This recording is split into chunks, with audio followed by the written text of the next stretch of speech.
देश की सबसे बड़ी राजनीतिक पार्टी भारतीय जनता पार्टी की स्थापना 6 अप्रैल साल 1980 को नई दिल्ली के कोटला मैदान में आयोजित एक कार्यकर्ता अधिवेशन में हुई थी। तब अटल बिहारी वाजपेयी पार्टी के अध्यक्ष चुने गए थे। इसके बाद बीजेपी का पहला अधिवेशन 28 दिसंबर साल 1984 को हुआ था। यह अधिवेशन मुंबई के बांद्रा रिक्लेमेनेशन में आयोजित किया गया था।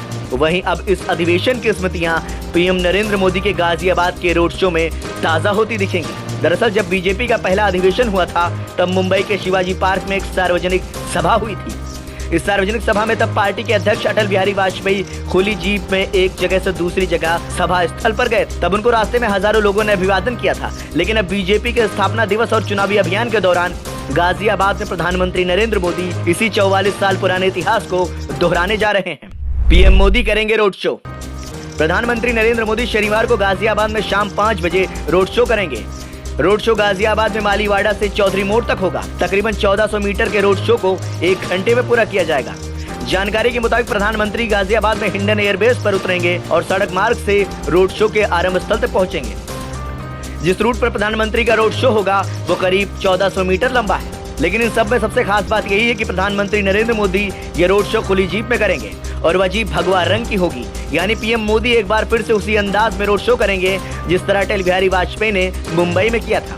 बीजेपी के स्थापना दिवस पर इस कार्यक्रम को चुनाव से पहले खास माना जा रहा है। इसकी वजह है कि आज बीजेपी 45वां स्थापना दिवस मना रही है। गौरतलब है कि साल 2022 के विधानसभा चुनाव में भी मुख्यमंत्री योगी आदित्यनाथ ने ठीक इसी रूट पर रथ निकाला था।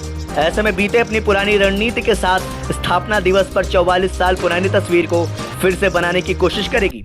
सहारनपुर में जनसभा के दौरान अखिलेश यादव और राहुल गांधी पर पीएम मोदी ने कसा तंज। लोकसभा चुनाव में कुछ ही दिन शेष हैं। रैलियों का दौर भी शुरू हो चुका है। इसी क्रम में आज प्रधानमंत्री नरेंद्र मोदी उत्तर प्रदेश के सहारनपुर में थे। एक जनसभा को संबोधित करते हुए प्रधानमंत्री ने विपक्षी गठबंधन इंडिया अलायंस पर जमकर निशाना साधा। प्रधानमंत्री ने कहा, हम भारत को विकसित राष्ट्र बनाना चाहते हैं मगर विरोधी सत्ता पाने के लिए तड़प रहे हैं। उन्होंने कहा कि ये देश का पहला चुनाव है जहां विपक्ष जीत का दावा नहीं कर रहा है, बल्कि विपक्ष सिर्फ इसलिए चुनाव लड़ रहा है कि भाजपा की सीटें 370 से कम और एनडीए की 400 से कम हो सकें। सपा को तो यहाँ हर घंटे अपने उम्मीदवार बदलने पड़ रहे हैं और कांग्रेस को तो उम्मीदवार मिल ही नहीं रहे हैं। जिन सीटों को कांग्रेस अपना गढ़ मानती थी वहां भी उम्मीदवार उतारने की हिम्मत नहीं हो रही है। प्रधानमंत्री नरेंद्र मोदी ने कहा, हालत यह है कि जिसे उन्होंने टिकट दिया उसने दूसरे ही दिन इस्तीफा दे दिया। इंडी गठबंधन अस्थिरता और अनिश्चितता का दूसरा नाम है, इसलिए देश उनकी एक भी बात को गंभीरता से नहीं ले रहा है। यूपी के लोग बहुत जानकार और समझदार हैं। यहाँ 2 लड़कों की जो फिल्म पिछली बार फ्लॉप हो चुकी है उसे इन लोगों ने फिर से रिलीज किया है। पीएम मोदी ने कहा कि काठ की हांडी को इंडी गठबंधन वाले कितनी बार चढ़ाएंगे। ब्यूरो रिपोर्ट, संदेश वाहक।